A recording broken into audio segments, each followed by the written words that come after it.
সুপ্রিয় দর্শক, আজকে একটা বানবিদ্যা শেখাবো আপনাদেরকে।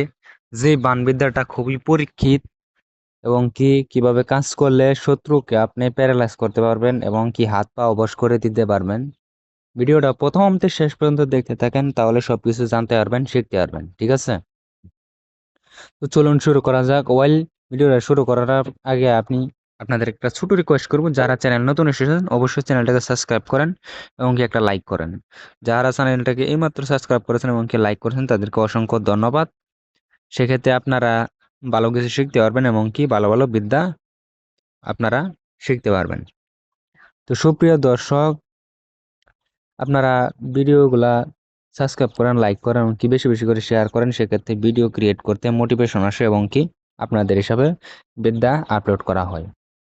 তো আপনারা কে কিরকম বিদ্যা চান অবশ্যই কমেন্ট করে জানাবেন, সে হিসেবে প্রতিনিয়ত বিদ্যা দেওয়া হবে। ঠিক আছে, তো এই এই বিদ্যাটা আমার পরীক্ষিত। ঠিক আছে, তো এটা আমি প্রয়োগ করছি এখানে। প্রয়োগ করার আগে পড়ায় আমি আপনাদেরকে দিয়ে দিচ্ছি বিদ্যাটা।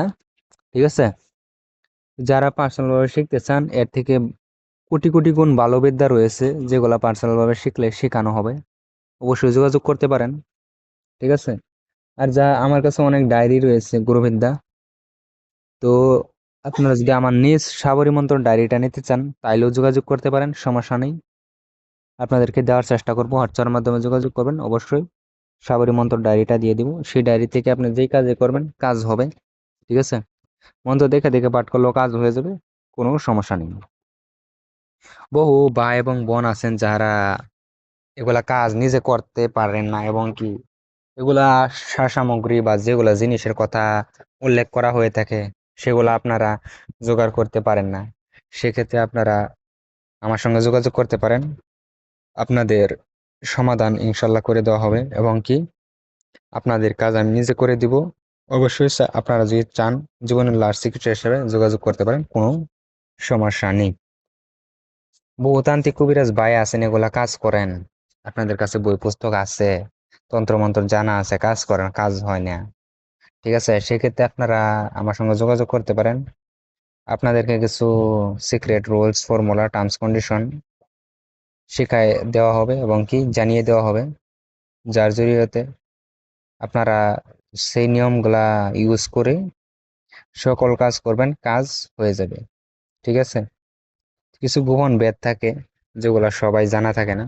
ঠিক আছে, তো সেগুলা 18 মোকাম রয়েছে, 18,000 রকশিরা, এগুলা বহু মানে বলাটা ঠিক না, গোপন বেদ রয়েছে যেগুলা আপনারা চাইলে আমার কাছ থেকে পরামর্শ নিতে পারেন। ঠিক আছে, আপনাদের সুবিধার্থে অবশ্যই যোগাযোগ করতে পারেন, আপনাদের সমাধান দেওয়া হবে। তো যোগাযোগ করলে হয়তো আপনার সেই মন্ত্র, সেই বিদ্যায় এগেইন কাজ করবে, যেটা কাজ হয়নি সেটাও কাজ করবে। ঠিক আছে, তো সুপ্রিয় দর্শক, এই বানটা আপনারা কিভাবে চালাবেন নিয়মটা বলে দিচ্ছি, মনোযোগ দিয়ে শুনেন। ঠিক আছে, আপনারা কাফনের কাপড় আনবেন কিনে একদমে, আনার পরে এই তাবিজটা অঙ্কন করবেন। অঙ্কন করার পরে আপনারা কি করবেন, রাত 12টার পরে আমাবস্যা অথবা পূর্ণিমাতে এই বানটা চালাইতে হবে। ঠিক আছে, এই শত্রুর বাপের নাম, বাবার নাম লিখবেন আর শত্রুর নামটা লিখবেন। লেখার পরে এটাকে সুন্দর করে আসনে রাখবেন। রাখার পরে একটা পুতুল বানাইতে হবে। পুতুল বানানোর পরে পুতুলটাকে দিয়ে এই নকশা দিয়ে পেঁচাইতে হবে, অর্থাৎ শরীরটাকে ডেকে দিতে হবে এই নকশা দিয়ে। তারপরে আপনাকে বেলের কাটা নিতে হবে, বসে নিতে হবে, শুয়ে নিতে হবে।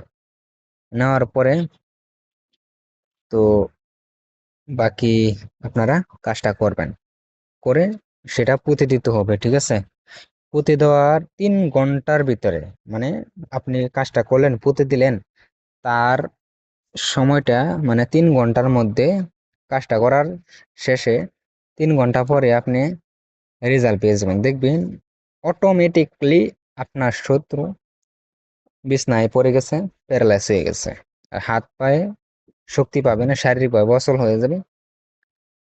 তো এগুলা কাজ করতে হলে অবশ্যই আমার বিদ্যা, অন্য কার কি হয় না হয় এগুলো আমি জানি না, আমার বিদ্যা প্রয়োগ করতে হলে অবশ্যই আমার কাছ থেকে অনুমতি নিয়ে তারপরে কাজ করবেন। ঠিক আছে? আমার কাছ থেকে পারমিশন নেবেন, কমান্ড করে বলবেন যে গুরুদেব এই কাজটা করতে চাই, তো আমি আপনাকে অনুমতি দিয়ে দিব। আর বাকি আপনারা একান্তভাবে যে কোনো কাজ বা পরামর্শের জন্য আমার সঙ্গে যোগাযোগ করতে পারেন।